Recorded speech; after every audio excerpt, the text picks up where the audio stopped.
Em 1 Coríntios, capítulo 11, uma leitura muito frequente nas celebrações da Ceia do Senhor. Deus me conduziu ao texto.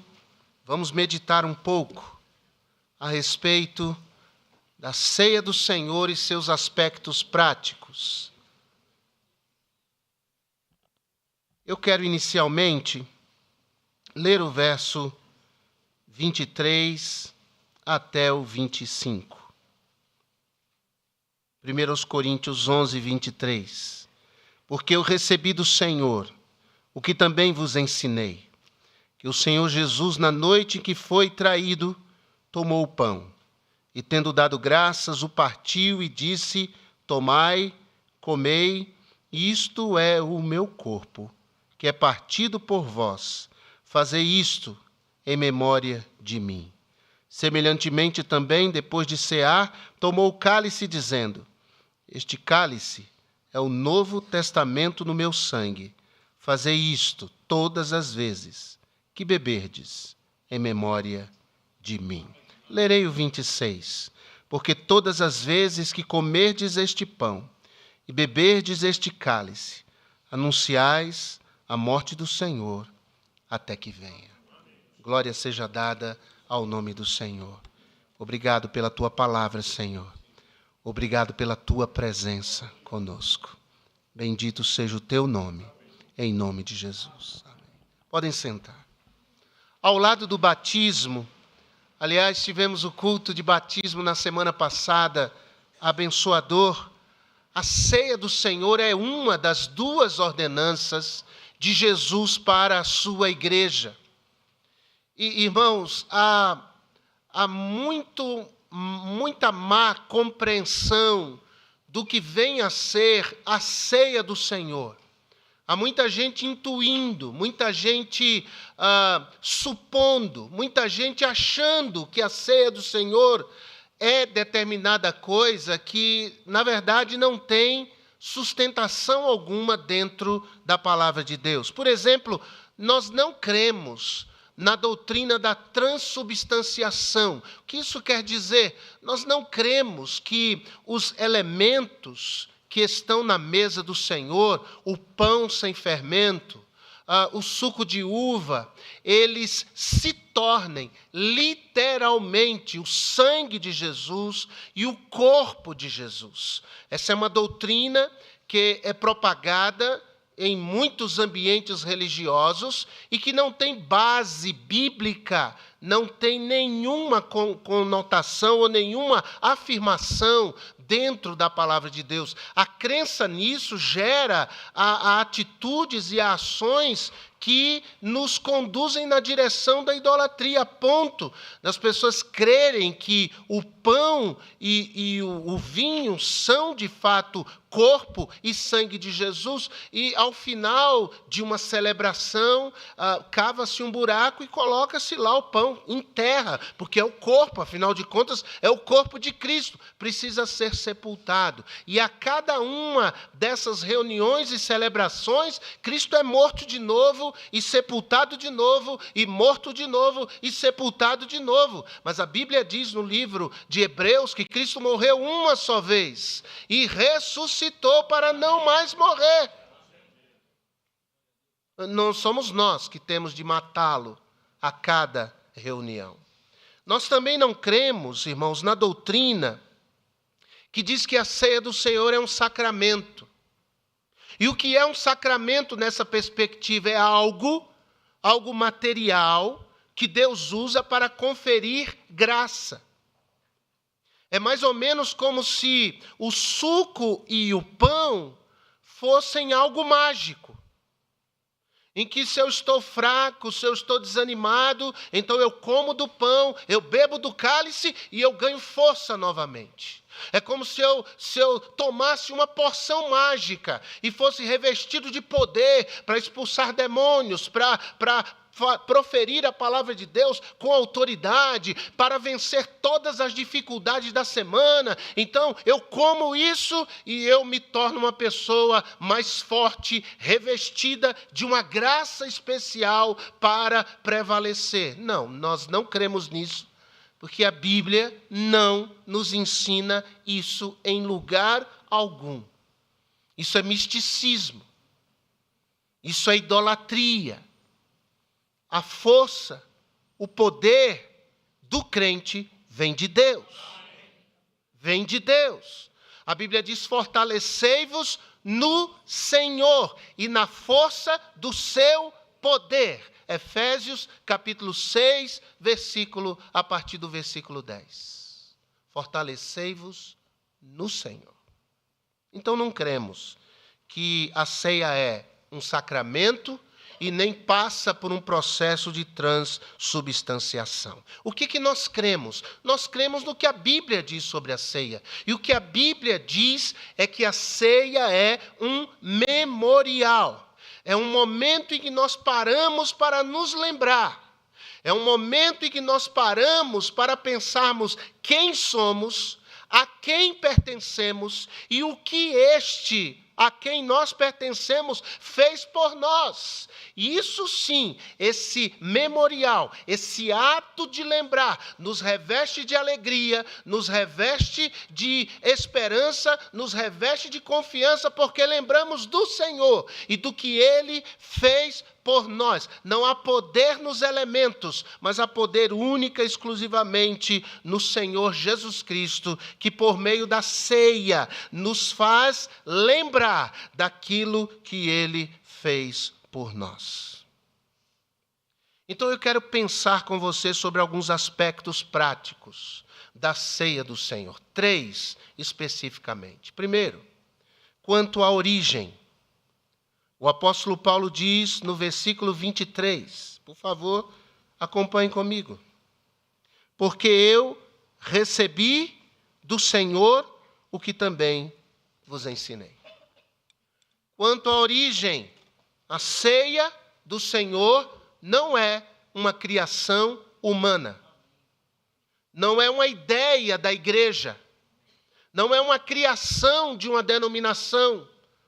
A ceia do Senhor tem sua origem no Senhor e Salvador Jesus Cristo. Paulo disse: eu entreguei a vocês, eu ensinei a vocês aquilo que eu recebi do Senhor. O que o Senhor Jesus ensinou, eu estou repassando para você. A ceia do Senhor não é uma invenção humana, não é uma invenção da igreja, não é uma criação de ser humano falível algum, mas a ceia do Senhor tem origem no Senhor. Há algumas igrejas, inclusive, que cometem um equívoco ao chamarem a ceia do Senhor de Santa Ceia. Já ouviram essa expressão? Hoje teremos Santa Ceia. Isso nos remete, irmãos, a esses princípios equivocados de transubstanciação e de sacramento. Tome cuidado, a ceia não é santa. Não há nada de santo, o pão continua pão. O suco de uva continua suco de uva. A Bíblia não usa a expressão Santa Ceia, mas usa a expressão Ceia do Senhor. É isso. E isso é maravilhoso, porque é mais um reforço de que a origem da ceia é o Senhor. O criador da ceia é o Senhor. O dono da ceia é o Senhor. Paulo continua dizendo: o Senhor Jesus, na noite em que foi traído, tomou o pão e partiu. Tomou o cálice. Tudo iniciativa de Jesus. A ceia, portanto, tem origem e propriedade em Jesus. É muito triste, irmãos, que essa percepção das coisas sagradas, das coisas de Deus, venha se perdendo no meio do povo de Deus ao longo das décadas. O temor a Deus, a piedade, levar as coisas de Deus a sério, levar as realidades espirituais a sério.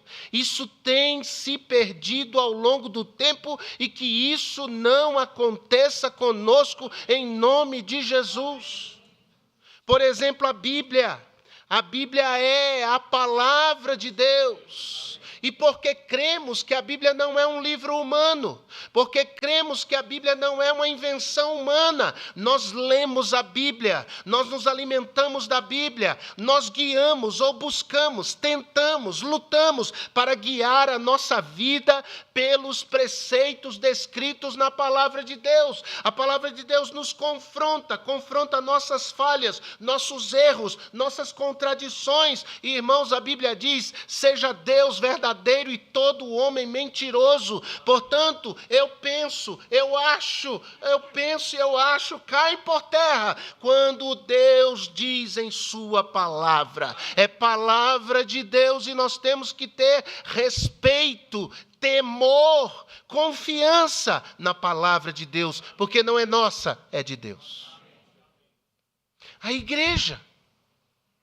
igreja não é uma invenção humana, embora algumas pessoas desonestas venham dizendo isso, sobretudo nas redes sociais, gente caída, gente em pecado, gente que se ensoberbeceu e se revoltou contra a igreja porque teve que ser disciplinado, porque teve que ser excluído. Aí começa a falar mal da igreja. Mas a igreja não é uma ideia humana, a igreja é uma ideia de Deus.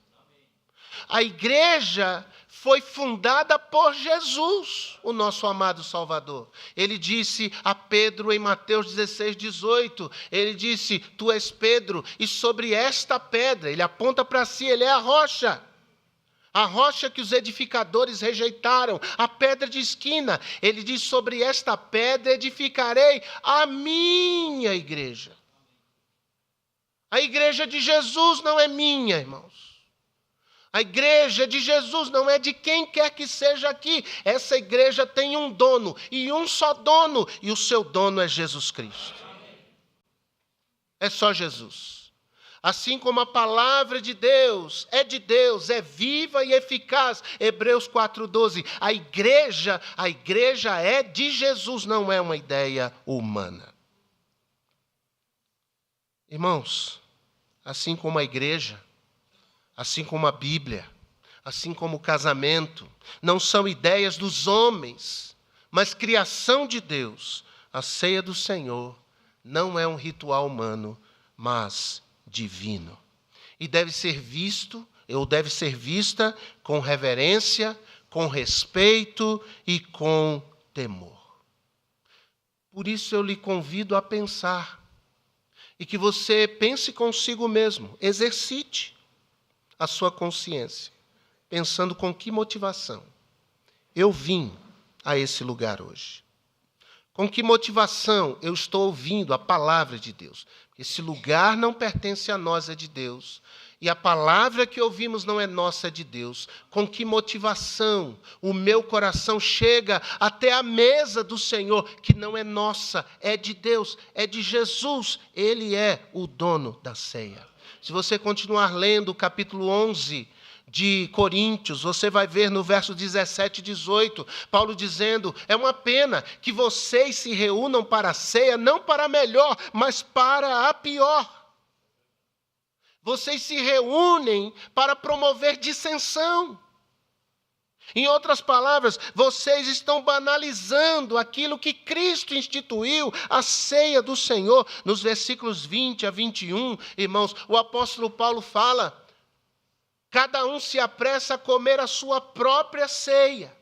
Eles tinham umas festas chamadas festas ágape, que funcionavam minutos ou, quem sabe, horas antes da celebração da ceia. As pessoas traziam alimento e eles se banqueteavam, era para ter comunhão, era para ter aquele momento gostoso todos juntos. Só que tinha irmãos na igreja de Corinto que não tinham condições de trazer alimento, pois cada um comia o que trazia e deixava outros sem nada. Olha o espírito com o qual eles vinham até a mesa do Senhor. Quando ia começar a ceia do Senhor, esse povo promovendo dissensão no meio do ajuntamento santo do povo de Deus. Então nós não podemos perder de vista a origem. A ceia é do Senhor e deve ser enxergada com muito temor.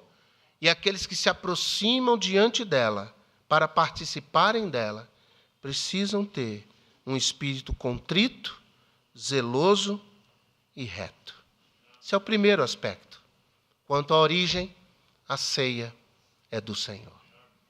Mas quanto ao objetivo, em segundo lugar, versículo 26, verso 26. Observe o que Paulo diz. Porque todas as vezes que comerdes este pão e beberdes esse cálice, anunciais a morte do Senhor, até que ele venha.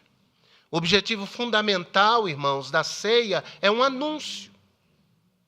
Há objetivos na ceia, mas esse é fundamental. Trata-se de um anúncio. Através dos símbolos que estão na mesa, cada participante da mesa do Senhor, cada participante da ceia do Senhor, ao ter em sua mão o pão, o cálice, eles estão, sem palavras, fazendo um anúncio. E o anúncio é: Cristo morreu. Ele derramou o seu sangue. Aqui o símbolo. Ele partiu o seu corpo, eis aqui o símbolo. Nós estamos dizendo para as pessoas aqui que ainda não conhecem a Jesus, que ainda não tiveram suas vidas transformadas por Jesus. Nós estamos anunciando e dizendo: Cristo morreu por vocês, Cristo amou vocês, Cristo se entregou por vocês, e é pelo sacrifício de Cristo, e somente pelo sacrifício de Cristo, que vocês podem ter perdão de pecados e vida eterna. E quando uma igreja faz isso, ela cumpre o seu propósito maior. É anunciar a morte de Jesus e a salvação que provém da morte de Cristo. 1 Coríntios 1, verso 23, o apóstolo Paulo diz: mas nós pregamos a Cristo. E esse crucificado, ou seja, o Cristo morto, Cristo que morreu, porque através da morte temos perdão dos nossos pecados. É a primeira mensagem. Depois dizemos: mas esse Cristo não ficou na tumba, ele ressuscitou ao terceiro dia, e todo aquele que nele crê haverá de ressuscitar. Mas na ceia nós falamos essencialmente da morte de Jesus. Você pega esse pequeno cálice na mão, esse pequeno pedaço de pão, e você se torna um anunciador da mensagem das mensagens. Cristo veio ao mundo não para lhe dar riqueza, prosperidade, saúde inabalável, mas ao ter um pequeno cálice e um pequeno pedaço de pão na mão, você está dizendo: Cristo veio ao mundo para salvar você através da morte dele. Esse é um dos motivos porque precisamos participar da ceia. E devemos. Anunciamos a morte de Jesus. E que mensagem gloriosa. Agora, irmãos, é muito triste ver que há crentes que eles não têm prazer de participar da ceia. Eles propositalmente, eles excluem a possibilidade de participarem da mesa do Senhor. Geralmente eles dizem: eu não vou participar da ceia porque eu não estou bem. Eu não estou bem. Isso não é sinal de espiritualidade. A espiritualidade saudável não diz isso. A espiritualidade saudável diz: eu vou resolver a minha questão, eu vou colocar a minha vida em ordem com Deus, eu vou abandonar isso que não é digno do Senhor, que entristece a Deus, eu vou deixar isso, porque a ordem de Jesus é que eu participe. Não participar da mesa do Senhor não é sinal de espiritualidade, sim de falsa espiritualidade. Há pessoas que há 6 meses, 1 ano, 2 anos, 5 anos não participam da ceia, porque eles dizem: eu ainda não estou bem. Quanta espiritualidade, né, irmãos? Isso não é espiritualidade. Isso é enfermidade espiritual. É absolutamente infrutífero, porque primeiro, essa pessoa deixa de obedecer a Cristo. A vontade de Jesus é que um salvo participe da sua mesa. Segundo, ele deixa de anunciar a morte de Jesus. Isso não é sinal de espiritualidade alguma, mas de enfermidade. E se alguém aqui passou pela mente, eu não estou bem, eu não vou participar, agora peça perdão a Deus. Agora, diga a Deus, Senhor, eu sei qual é o meu problema e, meu Deus, em nome de Jesus, eu lhe digo, eu vou abandonar isso agora. Agora isso não faz mais parte da minha vida. Deus vai lhe perdoar e você vai poder participar com alegria da mesa do Senhor. Mas há um terceiro aspecto prático e com ele eu encerro. O primeiro, em relação à origem. O segundo, quanto ao objetivo. Mas o terceiro, quanto à seriedade da ceia do Senhor. Observe o verso 27, por gentileza, e o verso 28. Portanto, qualquer que comer este pão ou beber o cálice do Senhor indignamente, será culpado do corpo e do sangue do Senhor. Examine-se, pois, o homem a si mesmo, e assim coma deste pão e beba deste cálice. Quanto à seriedade, a ceia do Senhor nos chama a uma reflexão sincera, a um exame honesto, porque esse momento não é qualquer momento. Essa mesa não é qualquer mesa, de maneira alguma. O que estamos dizendo não é qualquer mensagem e qualquer anúncio. O apóstolo Paulo denunciou a conduta carnal daquela igreja em Corinto. Era uma igreja carnal, divisionista, pecaminosa. Era uma igreja difícil. E Paulo também constatou não só o problema, mas ele constatou os efeitos, as consequências, os efeitos colaterais daquele problema. Observe comigo, por favor.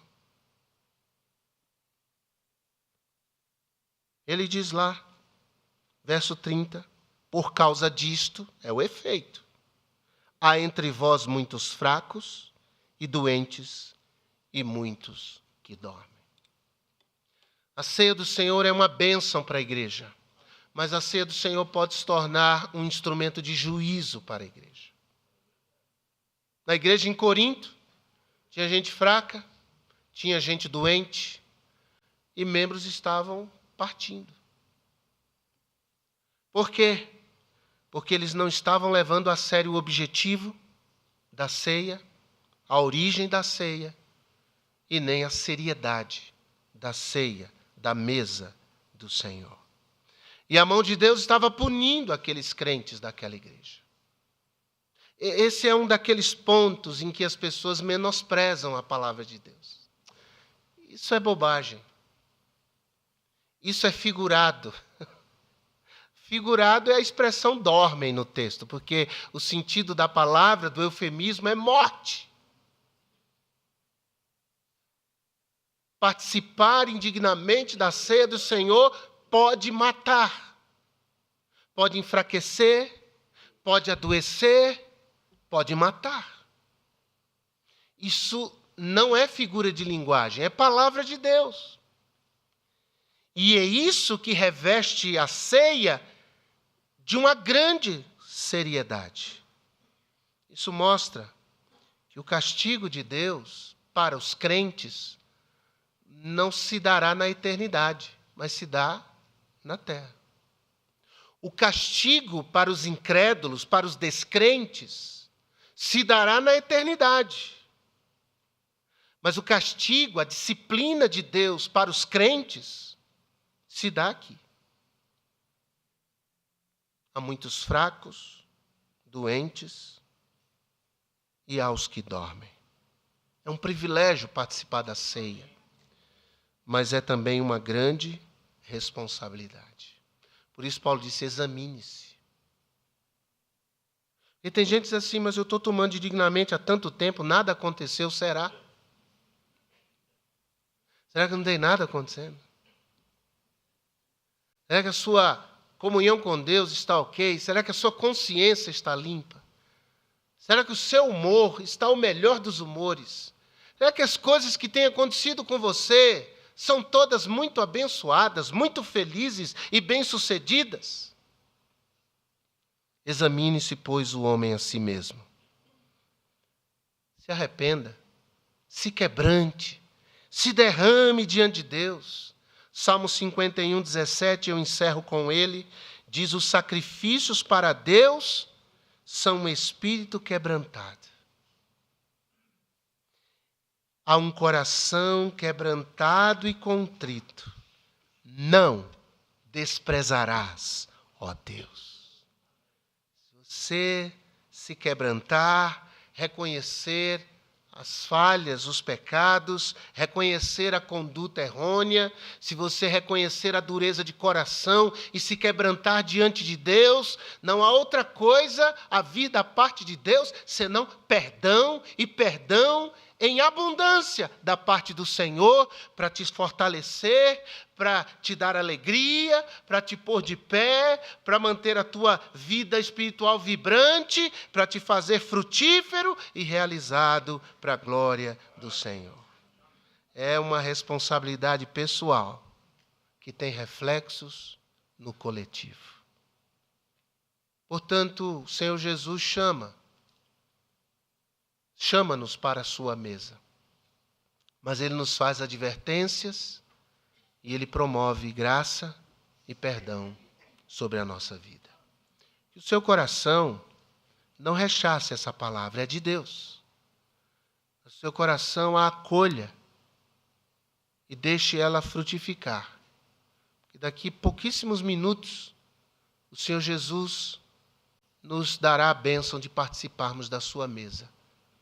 Que nós participemos dela conscientes da origem, do objetivo e da mensagem. E que seja assim, para a glória do Senhor. Ó Deus, abençoa o teu povo. Obrigado porque tu estás aqui conosco. Obrigado porque tua doce presença é percebida aqui. Que teu Espírito continue falando e repercutindo em nossos corações a palavra que ouvimos. Em nome de Jesus. Amém. O coral cantará o amor de